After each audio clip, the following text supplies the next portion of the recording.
Hello, everybody, and welcome back to another edition of the Big Five Pod, episode number 85. We're really getting up there. We are really getting up there. Kyle is out today, but that's okay because we're bringing in our pinch hitter, our super sub. We have Aaron Bracy from Big5Hoops.com, from the Associated Press, from Bracy Sports Media, and also coming soon, his 0304 St. Joe's book. Sometime down the line will be published, but we're bringing in our pinch hitter. We have Aaron Bracy with us today in Kyle's absence. Aaron, how are you? Thank you for being on. I'm doing great. Thanks so much for having me, Jake. Really happy to be joining you, and just always love coming on your pod. You guys do such a great job here. And thank you for the kind words. You've been so nice to us and helping us out and coming on here and tagging us in your posts and stuff like that. So we very much appreciate it. And before we get into a bunch of transfer portal madness, which is really the big story the last couple weeks, but this week especially, we're going to get into a couple Copes quick hitters. I'm throwing myself a self lob here because I'm kicking it to myself. So I have my ball with me. A couple little small things to go over here before we get into some transfers. So first of all, Matt Lang, the son of St. Joseph's head coach Billy Lang, he signed his national letter of intent yesterday from the Shipley School. He's going to be playing at Bucknell. And a fun little story here as he's going to be playing as a preferred walk-on at Bucknell under former St. Joseph's assistant coach John Griffin III, who just completed his first season at Bucknell at his alma mater. And now Billy Lang is going to send his son up there. Fun story there with a former Hawk and of course Billy Lang's son Matt. So congrats to Matt, who's headed up to Bucknell next year. And then lastly, quick commit bit here. Angelo Brizzi, you remember him from Villanova. He then transferred to Davidson last year. He is now going to be at his third school in 4 years, or third school in 3 years, even though he redshirted the first year at Nova. And he's going to play for Griff Aldrich at Longwood for the Lancers, who have won the Big South. I believe it's 2 of the last 3 years or the last 2 seasons. I think it's the last 2 seasons.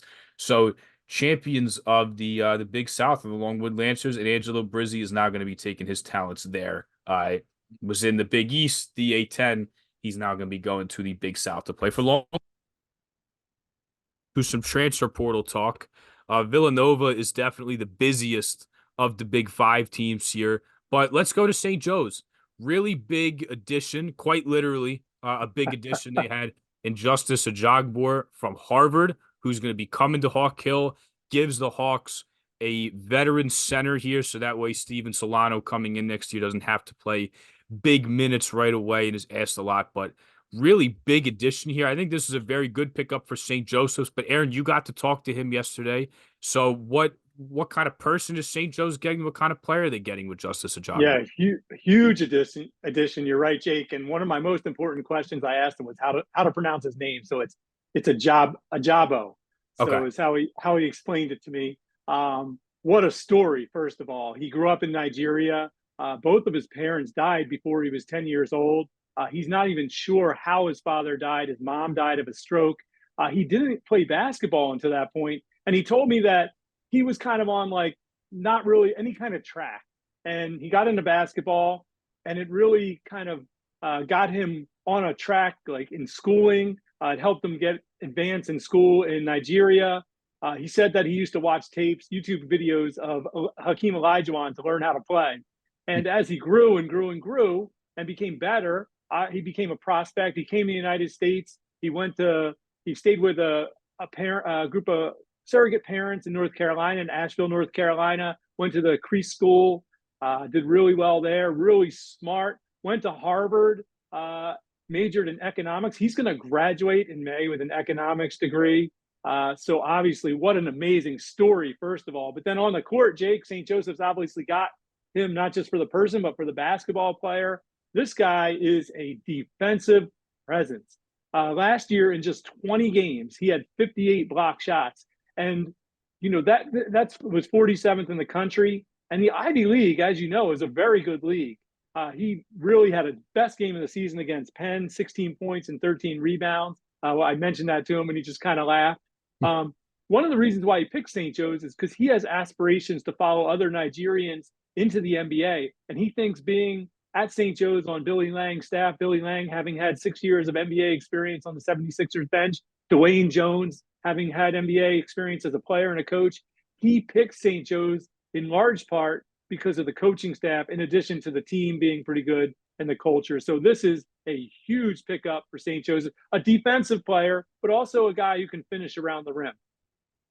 Yeah, absolutely. And I like that you really hammered home the defensive element there because I think when you couple the Derek Simpson addition, I really think St. Joe's defensively as a starting lineup as a team, I think they've gotten a lot better in the transfer portal and having to navigate that with losing Cameron Brown, with losing Lynn Greer the third, with losing Kreese Hassan to go, which seemed like there was some funny business going on there.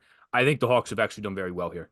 I think they've done really, really well in the transfer portal. So yeah, that's a really big pickup for Justice Ajagbo. I'll make sure I get that right, Aaron. Thanks for that pronunciation clarification there. So I want to move on to LaSalle, staying in the A-10 before we get to Villanova, who's been very busy because LaSalle in their own right has been very busy. So a lot going on here. So I believe it was Sunday night. Jameer Brickus, who we'll get to, he commits to Villanova, and he was supposed to commit. At least I saw a tweet that he was going. It was 5 o'clock Sunday night, and I don't think he Right, committed till about 7:30. So right. he decides to leave the day after Khalil Brantley is on a visit to Washington State. He's down to a return to LaSalle or going to Utah or going to Washington State. Rokas Yotsus, who entered the portal pretty surprisingly to me a couple weeks ago, he just committed to UCF and is now going to be playing in the Big 12, one of the, if not the best conference in America. Deshaun Shepard, for the second straight year, is pulling his name out of the transfer portal and will remain at LaSalle. He had a terrific finish to the season, the last handful of conference games into the conference tournament. And then as far as additions go, Jameer Brick is out, and in comes Long Island Sharks guard Eric Acker. We just had Riley Frayne on, who's a Long Island native, who raved about this guy's scoring ability and the fact that he's got 3 years of eligibility remaining and can develop under Fran Dunphy. So, laundry list of items here, really, for LaSalle, Aaron. Is there any couple that stick out to you that you want to break down here? Well, a lot there. Um, the biggest thing for me is what's going to happen with Khalil Brantley. As you mentioned, Washington State, Utah, LaSalle are his final three. He went on Instagram Live this afternoon. I hopped on there because I thought maybe he was going to make his announcement. And a lot of people were putting in the comments, "Where are you going? Where are you going?" And he just started laughing and said, I'm not going to be saying that here today." But really, I think a lot of LaSalle's success or lack of success in the next year will hinge on whether Brantley returns or not. He gives LaSalle a veteran presence, one of the toughest guards you're going to find anywhere, a proven scorer. Obviously, we know he can hit a shot from near half court, right? So, Eric Acker, he did really well. He was the youngest player in Division One last year. He's 18 years old. He doesn't turn 19 until November 22nd. He averaged, I think, like 12 points, almost 4 rebounds, almost 4 assists last year. I did not see him live. I am trying to get in touch with him. I would like to talk to him more, but he's going to help. I mean, they need bodies, so he's going to help. They have Deuce Jones coming in. But yeah, I was also surprised to see Rokas leave. And for him to get picked up at UCF, I think tells a lot about what other people thought of him. He played his best basketball toward the end of the season. I thought he was really, really good in Brooklyn in the Atlantic 10 tournament. Deshaun Shepard returning gives LaSalle a presence up front. Obviously, they got Demetrius Lilly from Penn State, who had a really good high school career at Lower Merion. He's going to help. But LaSalle they need more bodies. They need more commitments from the portal. And, a lot of good things are happening at LaSalle. They have the new arena. They're expanding with 4 more sports. Ash Puri is really a young and innovative athletic director, but they need more bodies. They've got Fran Dunphy, one of the greatest coaches in Big Five history. But I'm really concerned about LaSalle at the moment. But the portal, as you know, we're still days or weeks or perhaps even months away from teams filling out their rosters. So until I see the final roster, I can't really pass a full judgment. Right now, I would say I'm concerned. I would agree with you. I think last year when you saw the depth problems that they had, and when one injury happens, when it's a Marrero who gets hurt, and it's like, well, the bench is really thin after that. Maybe there's 2 guys that will play. I think it's definitely concerning. And I think you're right. Like Deuce Jones coming in is great. He can get buckets, but right away, probably not wise to have a freshman like that dumped with a ton of responsibility. So getting Khalil Brantley back, I think, would be huge because if he were to come back, then shockingly, Aaron, almost out of nowhere, LaSalle's going to return 3 starters from last year. And I think obviously a huge plus for them, for that to happen. So And I was, yeah, yeah, good. I was going to say, I will say too, there are a lot of guys out there. And I think if Brantley comes back, that gives LaSalle more credibility to bring in some guys that might want to play with Brantley or want to play with a team that actually will be will have a chance to be decent.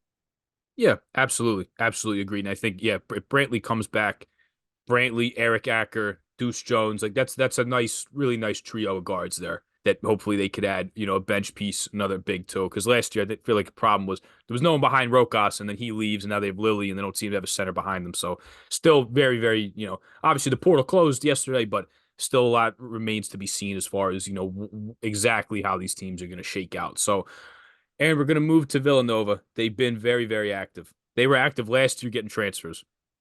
They've been even more active this cycle. I feel like reaching out to people. They've been in on so many guys. So Sunday, the aforementioned Jameer Brickus commitment. He goes to La Salle. They had Andrew Carr from Delaware and Wake Forest, who's a Westchester native, on campus last weekend. He commits to Kentucky. Jameer Brickus, I saw something through the grapevine, a Trilly Donovan thing that said like it seemed like Brickus was headed to South Carolina, and when Villanova found out that Andrew Carr was going to go to Kentucky, they decided to match NIL money with South Carolina to bring him to Villanova. And the truth is this: there's still open spots on this Villanova team. Who knows who's going to fill them because they do already have a freshman class pretty much finalized coming in there. But there's a lot of scoring and a lot of production from last year still to be filled. TJ Bamba just committed to Oregon today. We can get into that, but Jameer Brickus, it seemed like this was Villanova being like, "Hey, we need to make a power move to get this guy."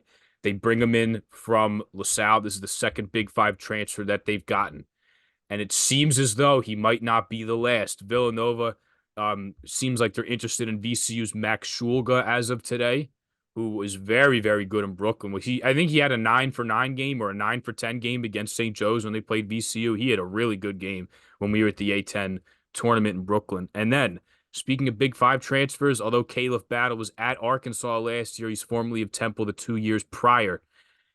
Villanova is interested in him as well and is said to have had him on campus pretty recently for a visit, and it seems as though he's down to Villanova and Gonzaga.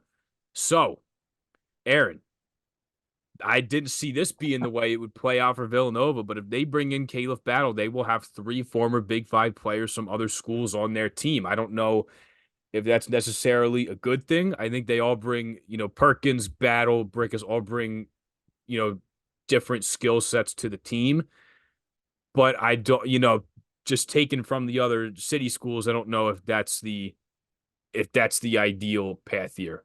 Your thoughts on all that, potentially bringing in a LaSalle, a Penn, and a Temple guy. So much to unpack there, Jake, and it has been a terrifically busy portal season for Villanova. First, let me just start on Brickus. I'll get to the Big Five, but I think Jameer Brickus, Villanova had coveted him last year. I heard through the grapevine they felt like if they had Brickus on their team last year, that their things would have been different because he gives Villanova so much. A dependable ball handler, right? They had trouble at times with turnovers. They give him a dependable ball. He can knock down the three. He shot 40% from the outside. Tough. Uh, can set up teammates. He can score, but he's more of a pass first point guard. He is everything as a point guard that Villanova did not have last year. Now, having said all that, they're missing pieces now for a guy like Jameer Brickus to excel, right? If they had Dixon, I think he'd be great with Dixon. But Villanova is just, they are another team that I think fans are rightly concerned about right now. And you mentioned now, you don't know about reports and all that, but the same reports you're seeing, I'm seeing. So it's like, yeah, they've been in on a lot of guys, but the fact that they're not getting these guys, if these reports are to be believed, and again, these are just reports, that has to be somewhat concerning that they're not getting these guys. But also, there are still more players. In fact, TJ Bamba's departure in the portal has been the biggest surprise to me in the Big Five because TJ Bamba came in, and for me, he did everything that you want to see from a Villanova basketball player. He defended, he hustled, he put himself second. He did everything that was asked, and he also of their incoming transfers, he was their best player. He spoke well. He was a great interview, and so I was shocked to see him transfer. Now, I don't have any inside information, but it tells me one. I can't imagine they did not want him back. Now, maybe they didn't want him back. Perhaps they didn't. But the fact that he left tells me that he did not want to come back. I could be wrong about that. But the fact that, if I'm correct, and the fact that he did not want to come back, that has to be a little bit concerning. And they're going to miss his scoring, his defense. That's really, I mean, he's very athletic, very long defensively. So they're going to miss TJ Bamba. And I like Tyler Perkins's game, and I love Jameer Brickess's game. And if they get Battle's going to give him scoring. But I don't know that any of those guys are going to be able to defend the perimeter like TJ Bamba. So to your point about the Big Five, that would be wild, right? 3 Big Five transfers coming to Villanova. And someone said to me, well, maybe they're doing it so that those guys will know how to play in those Big Five games that cost them the NCAA tournament this year, perhaps. But a lot of work still for Villanova to do. And again, I don't think you can call it yet because there's still so many players out there, so many good players out there. But I think there's right to be concerned right now for Villanova. Like, who is their front court? That's really who's going to be their front court?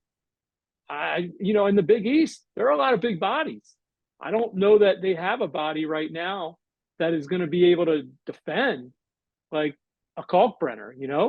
So a lot of, I think, rightly to be concerned right now for Villanova. Still some time, but I would have thought they would be further along at this point in the portal.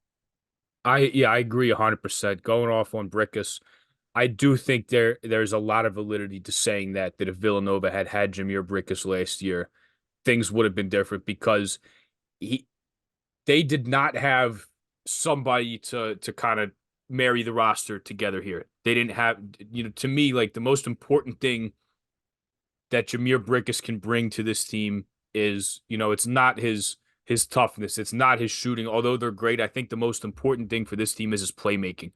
They needed a guard who could set people up and not just score. He's a better playmaker than Mark Armstrong, and having somebody who can, kind of be the straw that stirs the drink, so to speak, and be a facilitator as well as a scorer, but be a facilitator first, I think was something that they were missing last year and was very apparent with them as well. They needed a playmaker, a guy like Brickus who can, even at a small stature, it's very hard to stay in front of this guy, and he can get into the paint and collapse the defense. So I think he's actually going to work here, and he's a tough son of a gun. I don't think he's going to fail here. I think he's a guy like him with his mentality. He's built for the Big East. And although he's a small guy, I do think he'll have a lot of success here. And I agree. I think that the front court for Villanova, sans Eric Dixon, there's still a small chance he comes back. I don't think that's going to be the case. He's probably going to have some sort of suspension or penalty for participating in the Portsmouth Invitational, if that's the case. But they don't have any big bodies right now. Besides some of your freshmen coming in, and I think maybe a Josiah Mosley or Malcolm Thomas is 6'9", is 6'8", 6'9". Like, besides those guys, they don't have anyone else on the roster. They need a big. And I was hoping it would be Toby Awaka from Tennessee. He ends up committing to Arizona, so they don't have him. As far as front court options, I do think it's starting to get a little small. And you're absolutely right. Hey, Ryan Kalkbrenner's come back. One of the best centers in the country is coming back. When you play against a Kalkbrenner, or you're going to have to play against Chris Asandiko now, and Terrace Reed, and Samson Johnson from Connecticut. Like, do you have the bodies to go up against teams like that?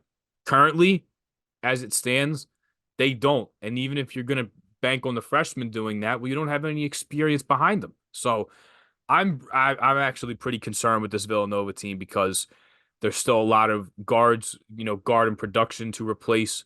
There's still bigs to replace as well. This team is going to look totally, totally different. And then lastly, to agree with you, TJ Bamba was my most surprising thing as well, because with everybody graduating, with everybody leaving, I felt, okay, you have a guy who started for you as a fifth-year guy who can remain on the team and give you a veteran presence and be in his second year at Villanova. So I agree. That was my most surprising when I thought Rokas transferring, creased was a bit of a surprise. But yeah, TJ Bamba, that one came out of nowhere. I thought he was really a shoe-in to remain at Villanova. And then lastly, I want to touch on Drexel here. You were able to speak to Kavan Vanderhorst, correct? Who just committed there Yep, pretty recently. both Kavan and Victor Pano, both of them. Exactly. Yeah. Yeah. So I want to touch on Victor Panov as well. He did a year at CSU Fullerton for the Titans. Comes from Daytona State. So two JUCO guards. I had said when me and Kyle were talking, how is this Drexel roster going to look different? You know, when you're in a mid to low major league like the Colonial or the Coastal, excuse me. I almost messed it up real bad. The CAA, I'll call it the CAA. When you're in a conference like that, you know, even when you look at Charleston, who's had a ton of success under Pat Kelsey, been to the last two tournaments, he's doing it with some D2 players. You know, this is a league where you need freshmen, you need, you know, some JUCO guys. It's not really a conference where I think you can just build a team with D1 transfers and get people to transfer down. You're already in a pretty small conference as it is. And it's really a rarity that you see a team like Drexel return that many players from last year's team. So they returned 11 to 12 or 12 to 13 from last year's team. People transfer, they graduate. You have Amari Williams, Justin Moore, move on to bigger programs. And Drexel, the cupboard's pretty bare with them. So they're bringing in a pretty loaded freshman class next year that I think's up to 5 guys, and then they have two JUCO guards that you got to speak to. So in Victor Panov and Kavan Vanderhorst, what kind of players are Drexel getting here to fill all the voids of people that left? Well, I can only go on what I saw on stats and what I saw and what I heard talking to them, and highlights I've seen on social media, and those can be, highlights are highlights for a reason, right? So start with, I guess, Kavan Vanderhorst. He's a 6'2", 6'3" guard. He a guy who is very athletic, very fast, can get out on the break, likes to play up tempo. Is going to be a good defender. I think the hope is he's going to be able to step into Justin Moore's shoes and take the ball right away. Victor Panoff is a big guy. He's long, athletic. The thing that impressed me about Victor Panoff is he shot 38% from three last year. He's going to be able to stretch the floor. He has an inside out game. He can post you up. He can take you outside, hit the mid range jumper. He can hit the three, obviously, from 38%. I would kind of like to know what happened at Cal State Fullerton, because he got there, he didn't play at all. Maybe just coming in as a freshman, didn't get an opportunity. He transferred to JUCO, did really well. Averaged 14 points, more than 6 rebounds, shot more than 56% from the field, 37% from three, as I said. Coaching staff loves him. And for me, I'm going to go off Zach Spiker and the success he's had as a recruiter. I mean, you look at the guys he's recruited, and he's recruiting guys. Amari Williams goes to Kentucky. Justin Moore went to Illinois, Chicago, right? What am I saying here? Drew Valentine, the A10. Cam Winter, recruited him, went to Penn State. Had a guy went to Wichita State. So he's recruiting guys that are, most of whom are transferring up. And that tells you his evaluation of talent. It does make it hard for him because he's developing these guys and they're getting poached. But very interesting what he did here, going the JUCO route, because JUCO guys have a bit of a different attitude. These guys are very grateful for the opportunity to play Division I basketball. And he had got Luke House from Division II, kind of similar. He's kind of looking to do things a little differently, because Drexel doesn't have the NIL funds of certainly not of a Villanova, but not even of a St. Joe's or a Temple or even a La Salle. And it's tough in the CAA, because the CAA, if you go south, you mentioned Charleston. Charleston has a pretty good NIL situation from what I hear, not like Drexel. So Drexel has to rely on different tactics. So going the JUCO route is very interesting. And I think the job Zach Spiker has done at Drexel is really one of the underappreciated and underreported jobs in not just Philadelphia, but anywhere. Because you've been to Drexel. I mean, it's a great school, but it's not the facilities and what may not be,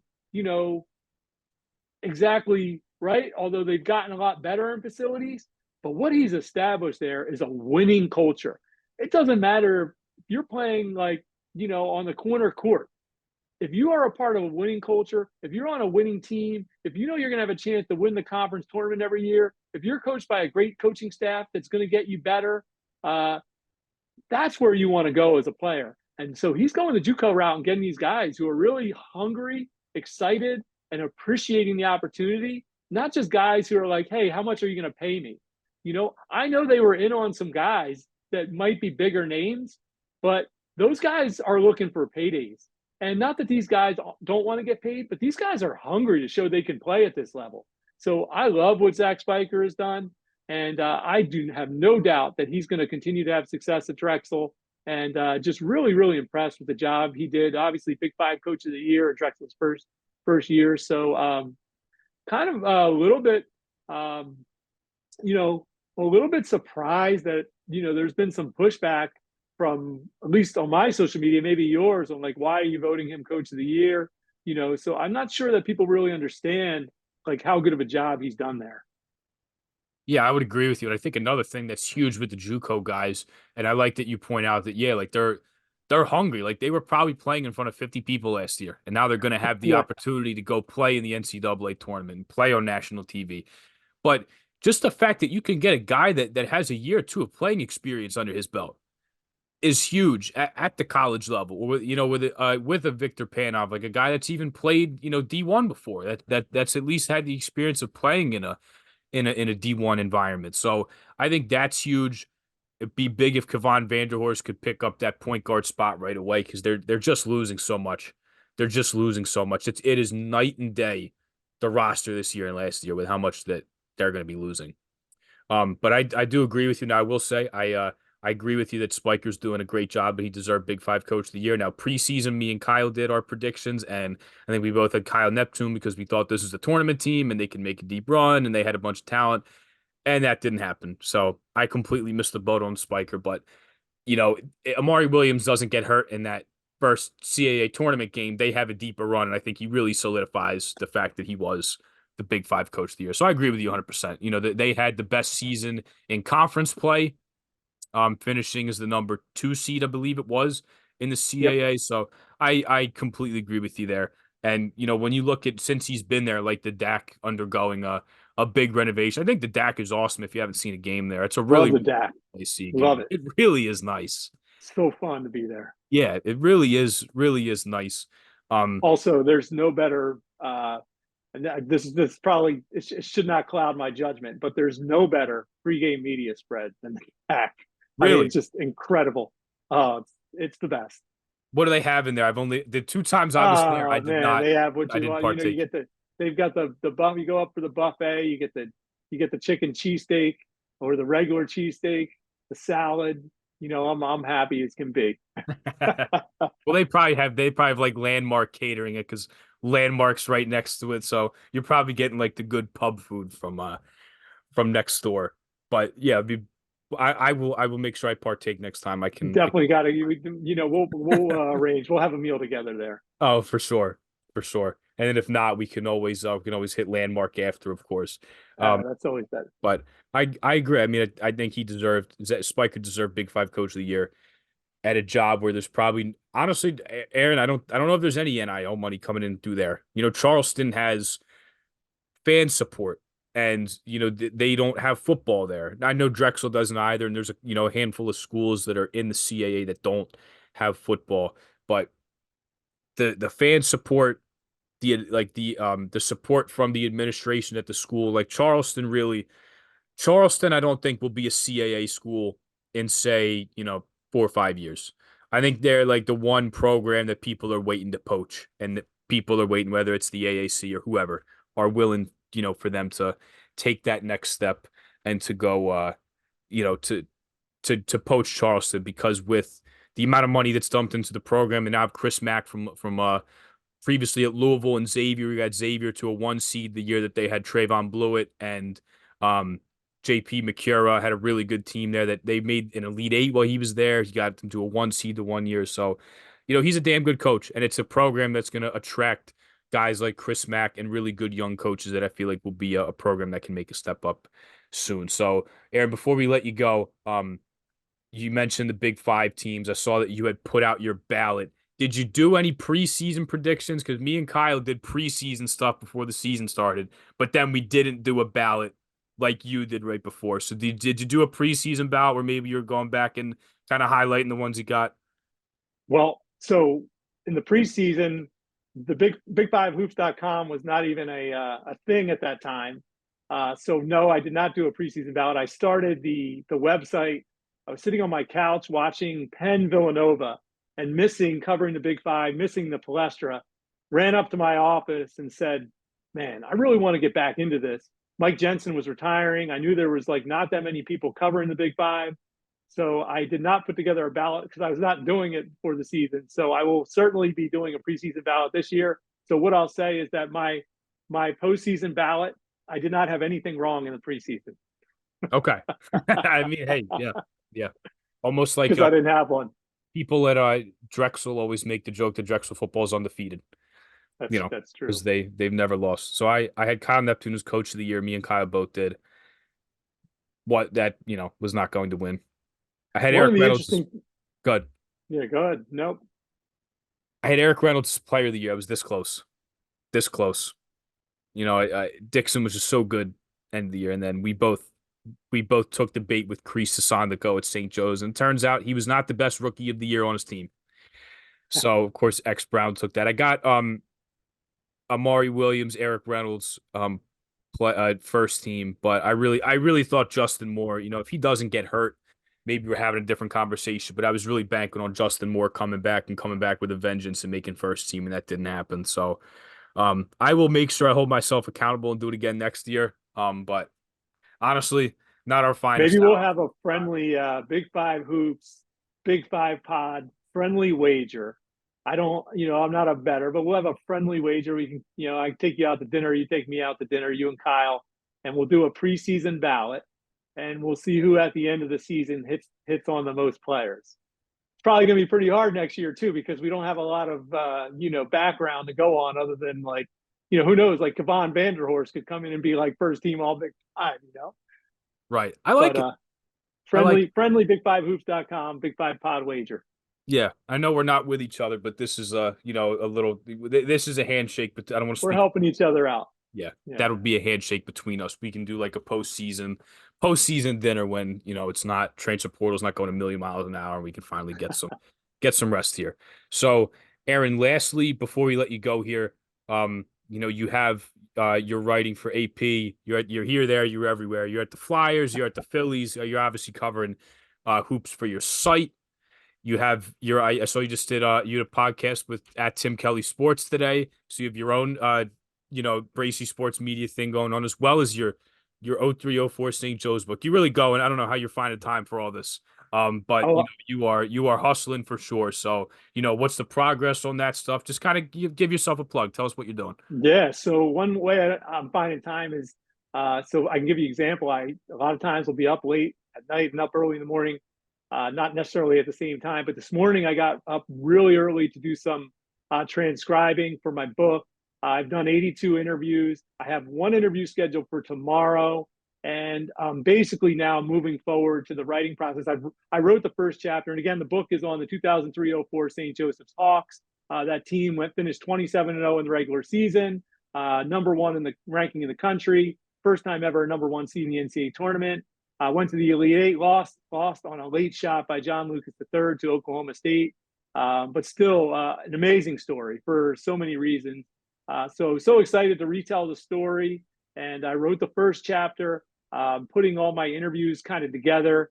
And what I'm doing is I'm kind of taking all pieces from interviews and putting them in buckets. In fact, when you mentioned earlier Billy Lang's son going to Bucknell, it made me think of Billy Lang's wife, Alicia Lang, who at the time was Alicia DeMarco. Alicia was the student academic advisor on that 0304 St. Joe's team and was just an amazing interview for the book. And we talked for like an hour. And the stories that she was able to tell me, and this kind of goes for throughout, like I have learned so much about that team, what made that team tick, what made that team so good, and just like so much about it. I just can't wait to tell the story. I feel like that team brought so much joy and inspiration to so many people, not just in Philadelphia, but all over the country.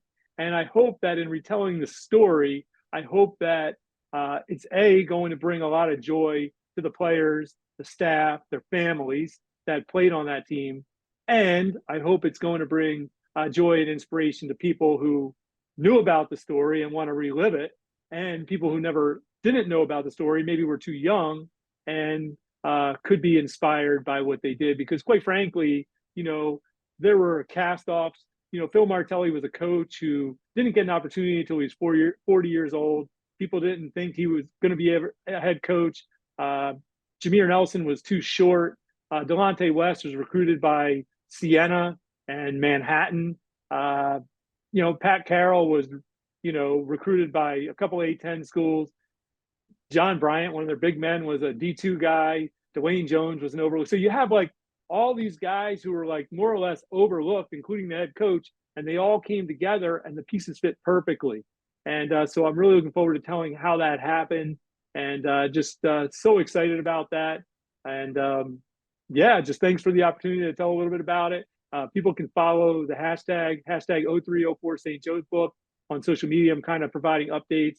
I hope to finish the writing process by the end of the summer. I hope to have the book out sometime during next college basketball season. And just really excited about it. Always been a lifelong dream of mine. And, I'm just excited. And I think last thing I'll say is, how am I doing it? Well, that excitement, like everyday excitement, kind of carries me through every day. Besides, obviously, my family, I'm excited with my family. Every day wake up with my kid, have my kids and my wife, but just having that book project is really just gives me a lot of extra energy every day to kind of kind of get through maybe not as much sleep as maybe normal. Yeah, it certainly sounds like you got a busy schedule. So love all that. I've definitely fallen in the category of people that were too young. I was not even 4 years old at the time. I was three. Yeah, March 2004. I was 3 years old at the time. So you could file me under that category. Still very excited to read it and take a look at it because I know you've been working very very hard on it. Even through covering the Flyers, the Phillies, the Big Five. So with all of that, I know you've been working very hard. Really excited to look at that when it happens. I know you got to run, Aaron. So I'm going to let you go do that. Thank you for pinch hitting and being our super sub once again. Of course, at Aaron_Bracy on X. That's disgusting that I've called it X for the first time ever. That's avowed I would never do it, but I did it anyway. But give him a follow with Bracy Sports Media, with his coverage for the Associated Press, with his coverage for Big5Hoops.com, being able to speak to recent commits, and stuff like that. So he does a lot of great work, and he's very, very helpful to me and Kyle. So give Aaron a follow. Make sure you support his work as well as he continues to chug along on that book that will be ready, hopefully very soon. So, for me, the Big Five podcast, and Jake Copestick and Aaron Bracy, thank you all for listening. Please tune in, continue to tune in, even though things are getting a little slow. Transfer portal's heating up, but it'll cool off at some point. We're kind of in the dog days, I guess, of the college basketball season, if you will, because obviously it's been almost a month of games and transfers and stuff like that. So we're starting to slow down, but we are very so appreciative of all your support always. So thank you. Tune into us again soon, and we look forward to seeing you again, Aaron. Thank you. Oh, thanks so much, Jake. Anytime. Love what you guys do. You and Kyle do such a great job with Big Five Pod. Happy to come on anytime you need me. You got it. Thank you so much, Aaron. And with that, we are signing off. See you guys later.